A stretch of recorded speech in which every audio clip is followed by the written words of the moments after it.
You're doing everything right, and it still doesn't add up. You're doing everything right, and it still doesn't add up. You got the degree, maybe you got two. You showed up to the internships, built the resume, moved to the city where the opportunities were supposed to be. You work, you budget more or less. You're not buying a new car every year or taking luxury vacations you can't afford. And yet, the math doesn't close. Not the way it was supposed to. Not the way it did for the people who gave you the advice you followed. There's a gap between what you were told this life would cost and what it actually costs. Between what your effort is worth on paper and what it translates to in the account at the end of the month. Most people in their 20s and 30s in America are living inside that gap right now. And the conversation around it tends to oscillate between two poles, neither of which is particularly useful. One pole says it's the system. Housing prices, student debt, stagnant wages, a generational wealth transfer so tilted it borders on structural cruelty. The system is broken. The game was rigged before you sat down, and your financial struggle is a political condition, not a personal one. The other pole says it's the choices. Avocado toast, streaming subscriptions, the coffee you buy instead of making, the expectation of comfort without sacrifice, the generation that wants everything and isn't willing to work for it the way previous generations did. Both of these arguments are everywhere. Both of them contain fragments of something true. And both of them, when applied too broadly, function less as analysis and more as a way to end the conversation before it gets interesting. The reality, the psychological and economic reality of what is actually happening to young Americans financially is stranger, more layered, and more worth examining than either narrative allows. That's what this is about. Start with the numbers, because the numbers are the foundation and they are not ambiguous. In 1985, the median home price in the United States was approximately $82,000. Median household income that year was around $23,000. That's a ratio of roughly 3.5 to 1, meaning a home costs about 3.5 years of median household income. By 2023, the median home price had risen to approximately $416,000.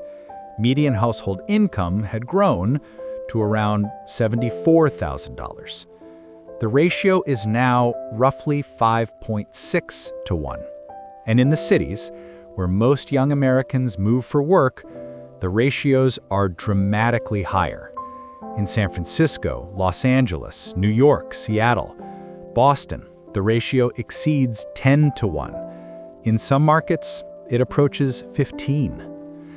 This single shift in the relationship between what work earns and what shelter costs restructures an entire life. Not just the decision about whether to buy a home, but the savings rate, the career flexibility, the relationship timeline, the decision about whether to have children and when, the geographic choices, the risk tolerance. Housing is not one financial variable among many, it is the load-bearing wall of the personal economy. And for the current generation of young Americans, it has been repriced to a level that previous generations at the same life stage did not encounter. Student debt follows a similar trajectory. In 1980, average annual tuition at a four-year public university was approximately $800, roughly $3,000 in today's dollars. By 2023, that figure had risen to over $10,000 annually, with private institutions averaging over $38,000.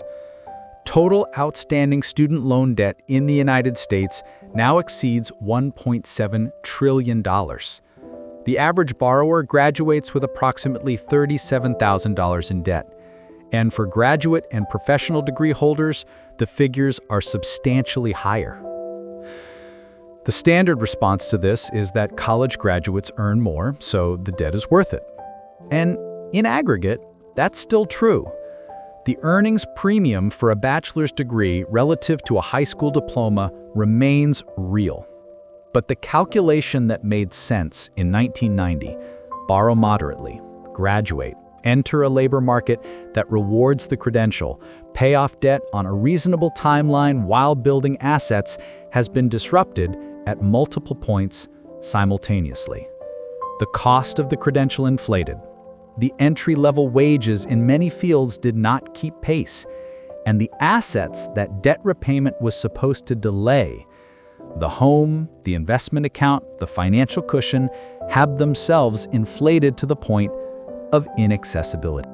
The result is a generation that took on debt for a credential that was supposed to open a door and found that the door had been repriced while they were in school. Now layer in wages, because this is where the conversation usually oversimplifies.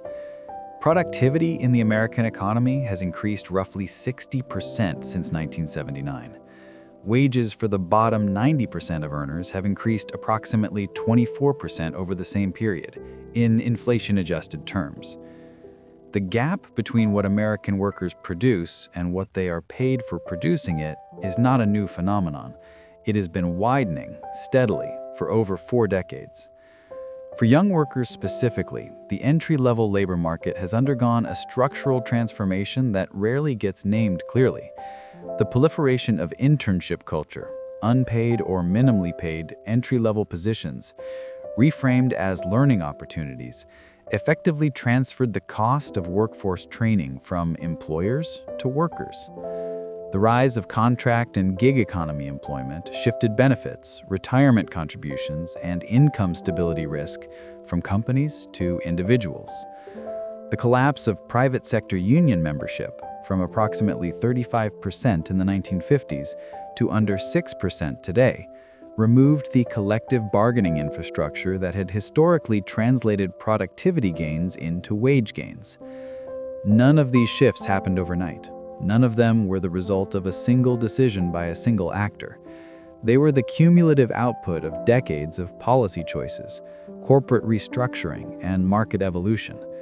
But their combined effect on the young worker entering the labor market in 2010 or 2015 or 2020 was significant and concrete. The entry point to economic stability had moved further away, and the path to it had become less predictable and less supported.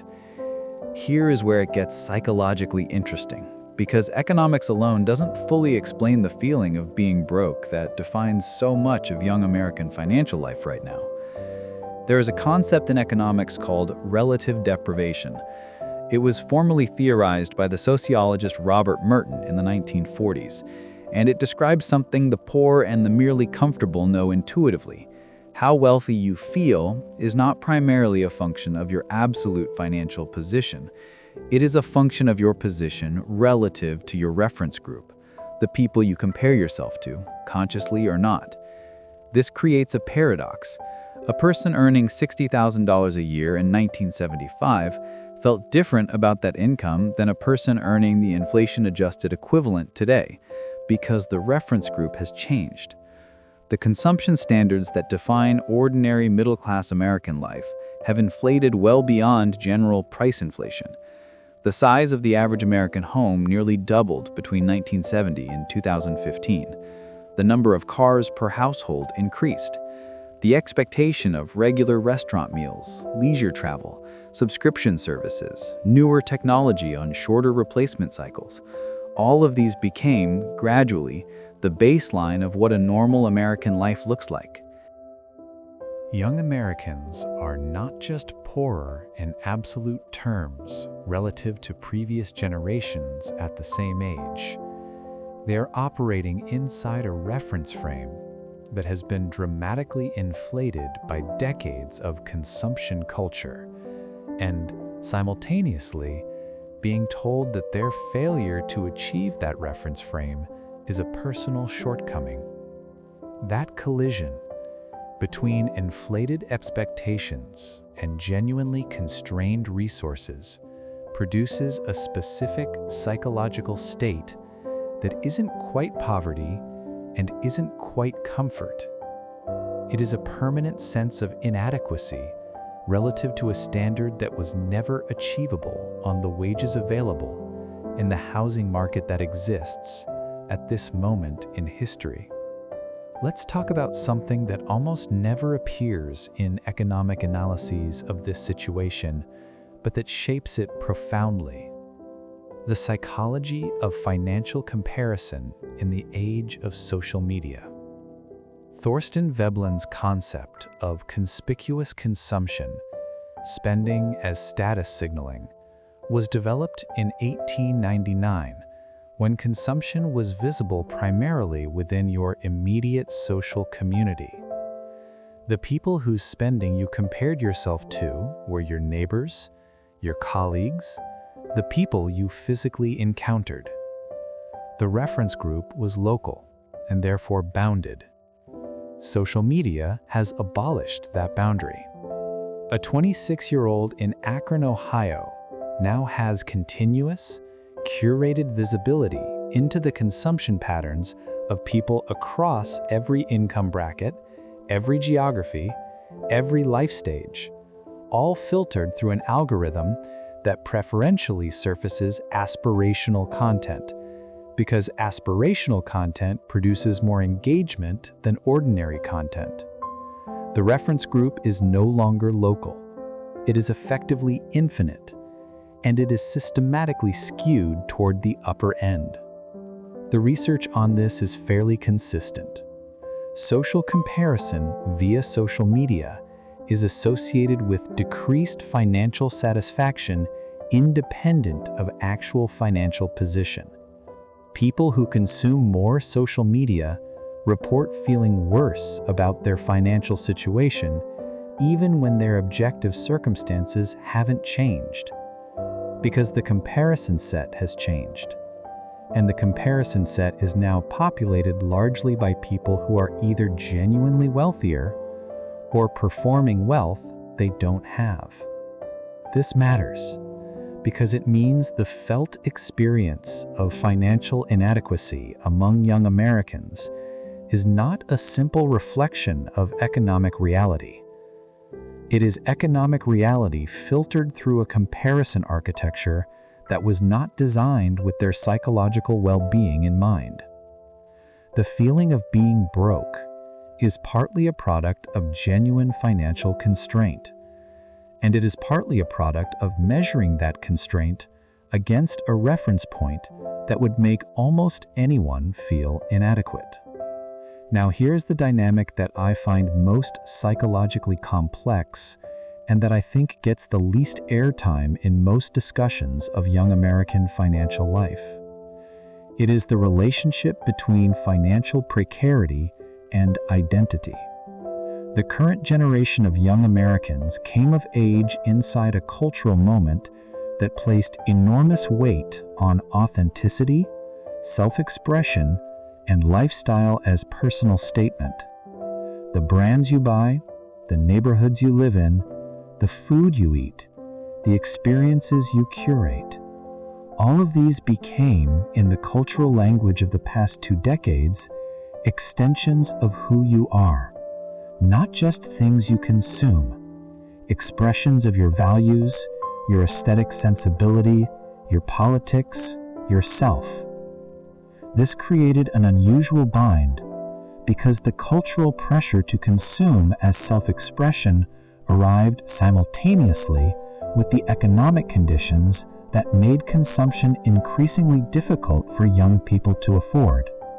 The result is a generation that feels the pull of a lifestyle identity politics, the sense that who you are is partly expressed through what you buy and how you live, while genuinely lacking the financial resources to fully inhabit it. The response to this bind takes several forms. One is debt, using credit to maintain a lifestyle that income doesn't support, deferring the reckoning. One is performance, the careful curation of a social media presence that presents the desired lifestyle selectively, papering over the financial reality behind it. One is the specific shame of downgrading, The psychological difficulty of moving to a cheaper apartment, buying less, doing less, in a cultural environment where these moves read as failure rather than as pragmatism.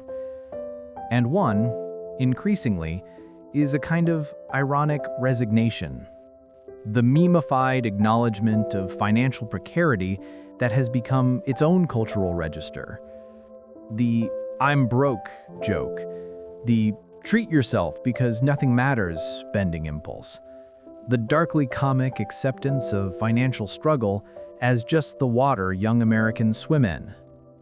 That ironic resignation is worth examining more carefully than it usually gets, because it functions simultaneously as genuine coping, a way to metabolize a difficult situation through humor and shared recognition, and as a mechanism that makes the situation harder to change.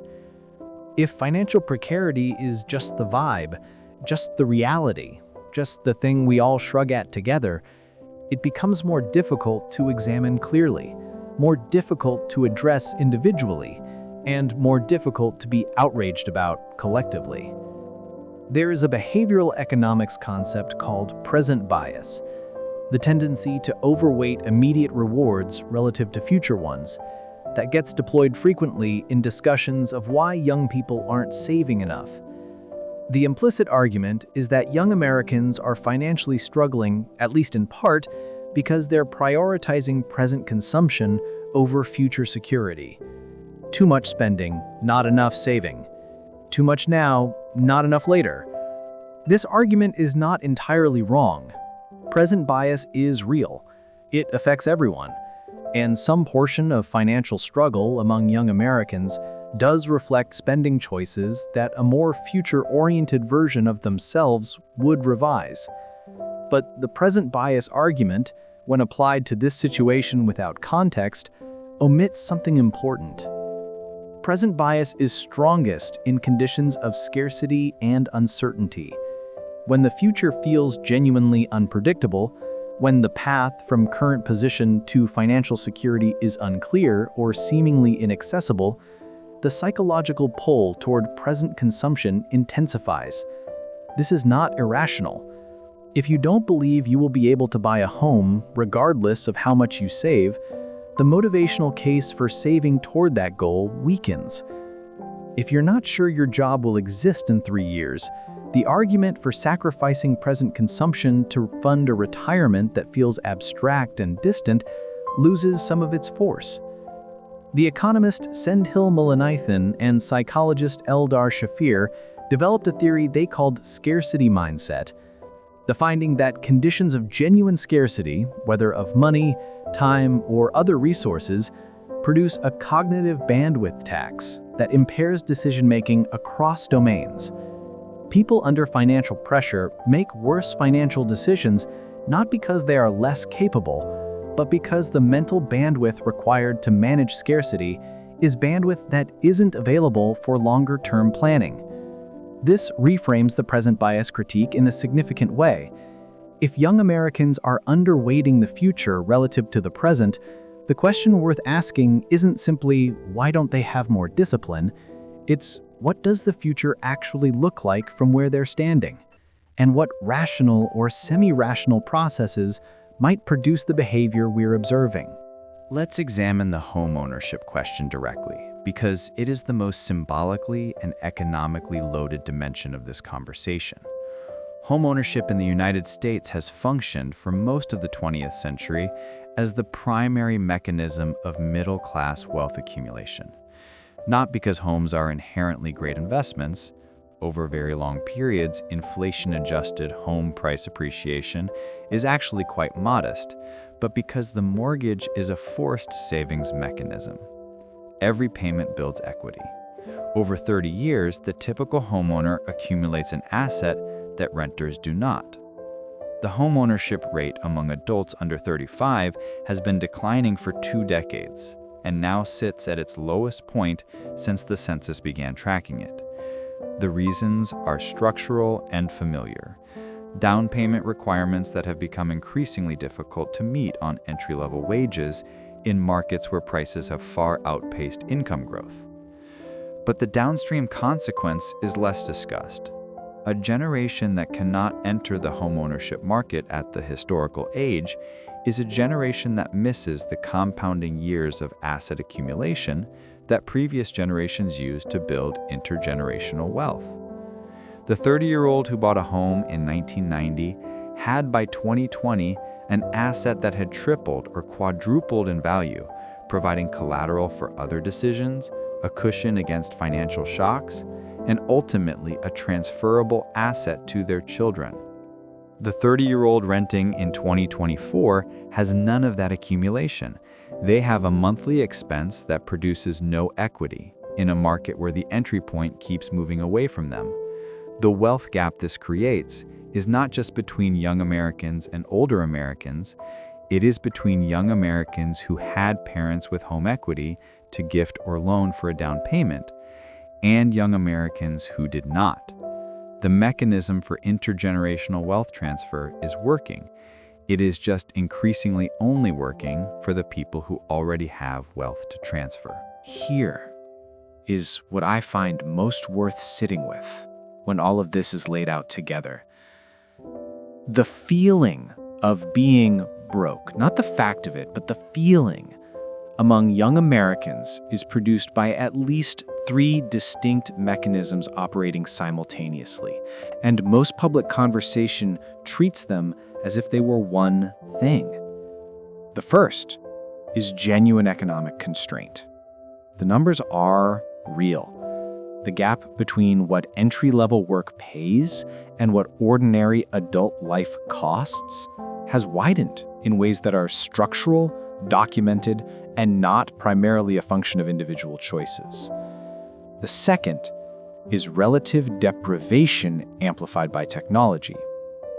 The reference frame against which financial adequacy is measured has been inflated by consumption culture, by social media's curation of aspirational content, by the collapse of local comparison into infinite global comparison. A person who would have felt financially adequate against the reference frame of their parents' generation at the same age often feels inadequate against the reference frame they actually inhabit. The third is identity entanglement. When financial position becomes interwoven with self-worth, with personal values, with the cultural language of who you are, financial struggle stops being a practical problem and becomes an existential one. The difficulty of the situation gets amplified by the shame of the situation, and the shame makes clear thinking about the situation harder to access. These 3 mechanisms interact and reinforce each other. The genuine constraint makes relative deprivation more painful. The relative deprivation amplifies the shame. The shame makes the genuine constraint harder to address.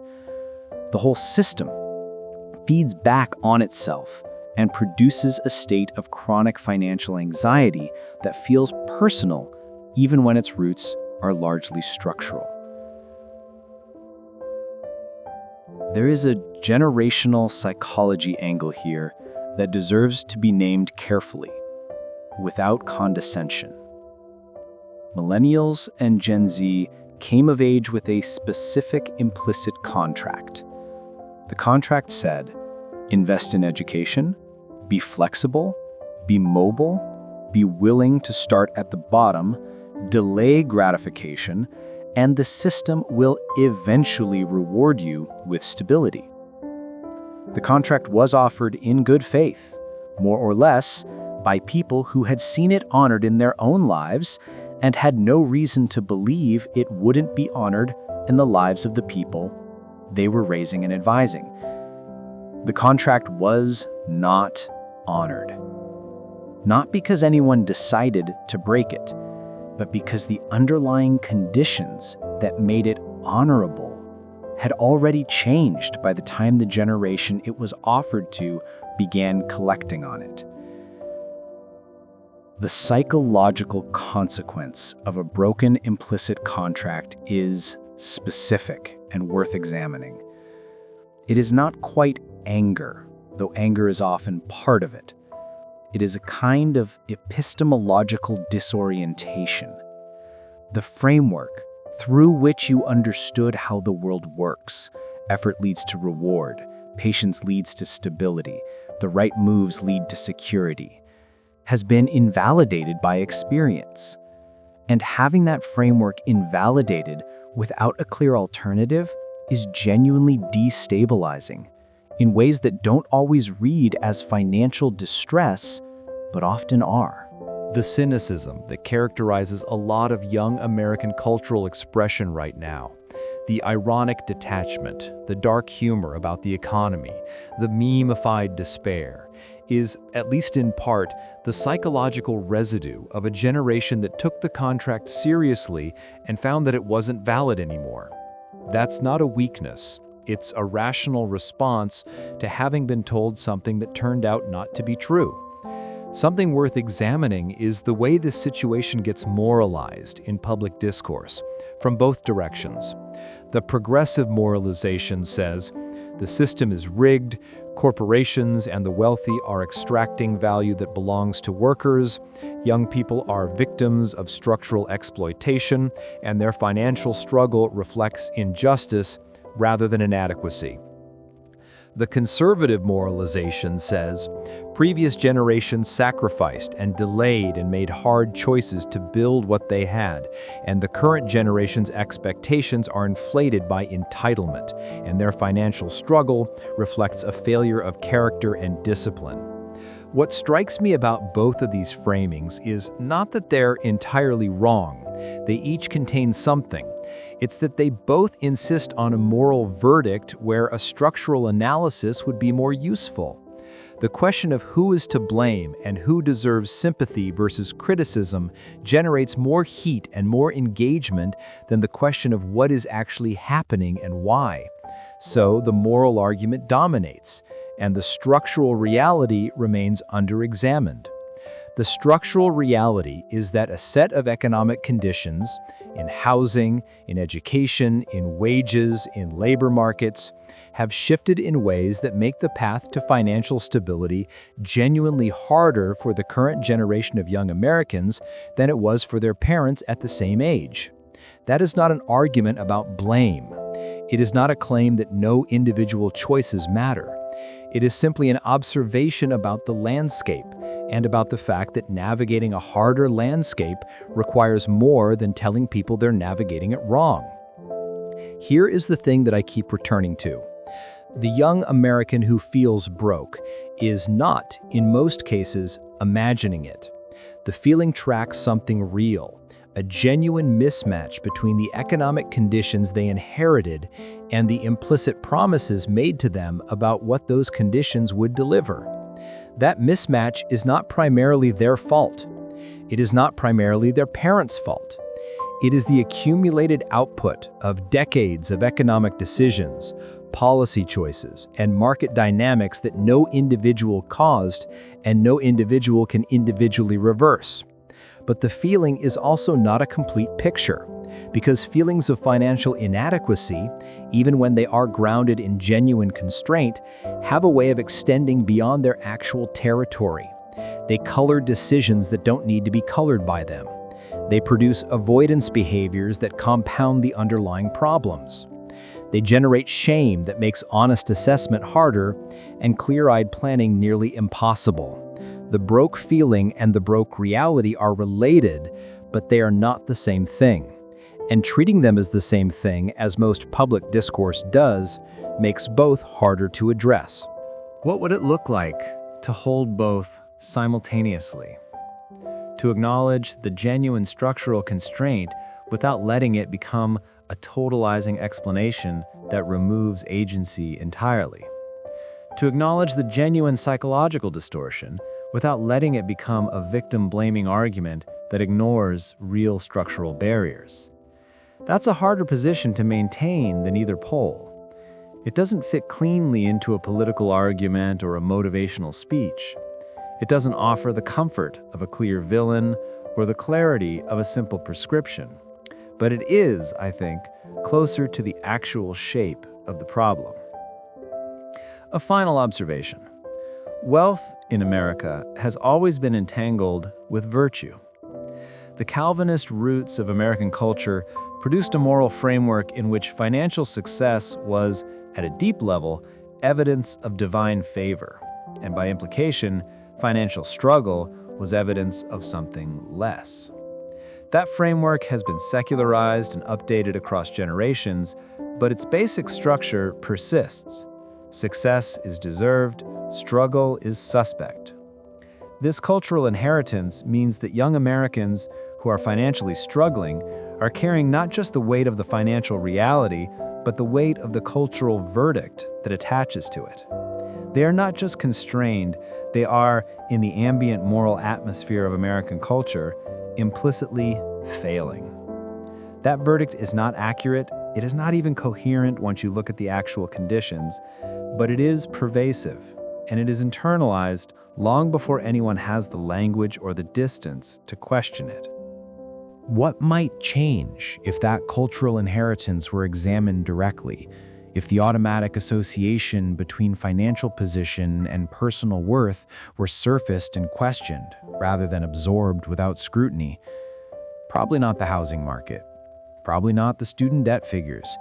The structural problems require structural solutions, and cultural shifts don't move fast enough to help the person trying to close the gap this month. But it might change the quality of the experience. The daily weight of carrying financial struggle inside a cultural frame that reads it as failure is not a trivial burden. It is an added tax on an already taxed situation. And the people paying it deserve, at minimum, to understand exactly what they're paying and why. The broke feeling is real. The broke reality, for many, is real. And neither of them reflects what the loudest voices in the room, from either direction, tend to say they reflect. They reflect what happens when the map doesn't match the territory, when the promises made to a generation don't survive contact with the world that generation actually inherited. That's worth understanding clearly, not to assign blame, not to abdicate responsibility, just to see the thing as it actually is. Thank you for staying with Void Wander until the end of this episode. In a world where everything is competing for your attention, the fact that you chose to sit down and actually listen, to me, that means more than you might think. If this episode left something in your mind, even just a small question, a different angle, then it's done its job. See you in the next episode of Void Wander.